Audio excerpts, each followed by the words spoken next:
হঠাৎ করে এমনি ধরার জন্য গেলাম, যে দেখি এক মুরব্বী কাবার গিলাপ ধরে দেওয়াল ধরে কাঁদছে, হাওয়া করে কাঁদছে। কি মুরব্বী, বাড়ি কোথায়? ও চেহারা দেখে বুঝেছি বাংলাদেশে বাড়ি হবে। ভাই বাংলাদেশ ভারতে, দুই দেশের ভেতরে। আমার বলছে বাংলাদেশ নোয়াখালী বাড়ি। বাংলাদেশ নোয়াখালী বাড়ি। কাঁদেন কেন? আমি মধ্যম চাই। ওদের ভাষা আবার এরকম না। আমি মরবো। মরবেন মানে? হ্যাঁ, আমার বাংলাদেশে কিছু নেই, আর এখানে কাবা ঘর আছে, আল্লাহর ঘর। এই দেশে নবীর রওজা আছে, আমি এখানে মরতে চাই। বললাম মুরব্বী, চেহারে কাঁদেন, আপনি কিন্তু মরে যাবেন।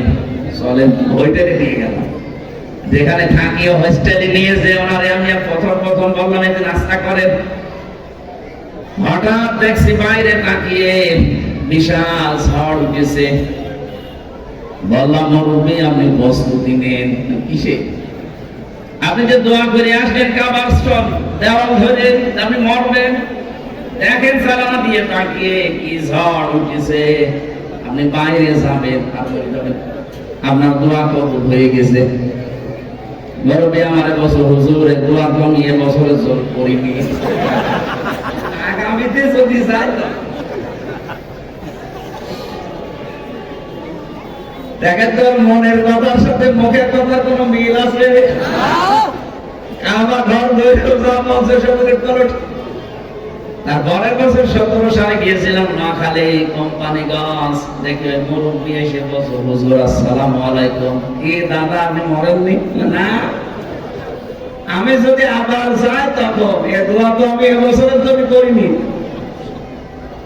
কাবা ঘর ধরে যদি মানুষ এরকম সিটারি করে, তা আমরা বহু মানুষ এরকম আছে। আল্লাহর এই যে মুখের কথা আর ভেতরের জিনিস আমাদের এক না। সাহাবায়ে কেরামের ভেতরের জিনিস মুখের জিনিস এক ছিল। এই কারণে এই মানুষগুলো আল্লাহর দরবারে এমন কবুল হয়েছে, দুনিয়াতেই রাদিয়াল্লাহু আনহু ওয়া রাদু আনহু আয়াত নাযিল হয়ে আল্লাহ তাদের চরিত্রের উপরে, জীবনের উপরে সন্তুষ্টি প্রকাশ করেছেন। বলেন সুবহানাল্লাহ। আমরা যারা এখানে এসেছি, তাহলে প্রথম কাজ হবে আমাদের ঈমান আনা। কি আনা বলেন তো?